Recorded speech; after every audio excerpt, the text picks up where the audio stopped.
கவனிங்க கவனிங்கம்மா. இங்க பாருங்கம்மா, நர்சரி கவனிங்கம்மா. இங்க போலீஸ்ல என்ன பேசுறேன், கோஷம் அப்புறம் போட்டுக்கலாம்மா. கவனிங்க கொஞ்சம்.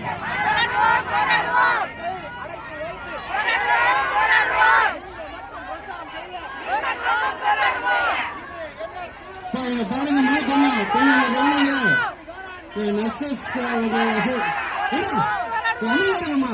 சும்மா கத்திட்டு ஆகப்படுறதில்லம்மா. இங்க பாரு, இங்க பாரு, 10,000 பேர் கத்திட்டு ஆகப்படுறதில்ல.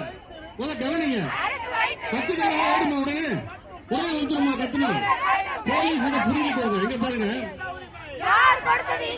இங்க கவனிங்கம்மா. இங்க பாருங்க, உங்க ஆர்ப்பாட்டத்துக்கு நீங்க பர்மிஷன் வாங்கிட்டு பண்றதுல எந்த ஒரு ஆட்சேபம் இல்லை. நீங்க பண்ணிருக்கீங்க, காலையில இருந்து ஃபுல்லா பண்ணிருக்கீங்க. அதுக்கு போலீஸும் ப்ரொடெக்ஷன் கொடுத்து நாங்க கொடுத்துருக்கோம். ஆனா இது வந்து ஒரு பர்மிட்டட் பிளேஸ். இங்க பாருங்க, உங்களை மாதிரியே நாளைக்கு நிறைய அசோசியேஷன் வராங்க, நிறைய எம்ப்ளாயிஸ், கான்ட்ராக்ட் எம்ப்ளாயிஸ் இதெல்லாம் ஆல்ரெடி புக் பண்ணிருக்காங்க இந்த பிளேஸ் ஆர்கனைஸ் பண்றதுக்கு. நாளைக்கு காலையில ஒரு ஃபோர்காஸ்ட் இருக்கு, நாளைக்கு ஈவினிங் ஒரு ஃபோர்காஸ்ட் இருக்கு. உங்களை மாதிரியே வேற டிபார்ட்மெண்ட்ல இருக்கவங்க பண்ணாங்க. இப்ப நான் இது நம்ம இந்த இடத்துல இருந்தா ஆக்குவை பண்ணாம கொடுக்கறது நல்லா இருக்குமா சொல்லுங்க. உங்களை பண்ண வேணும்னு சொல்லுங்க. ஆர்ப்பாட்டம் நல்லா புரிஞ்சுக்கோங்க. என்ன இது வந்து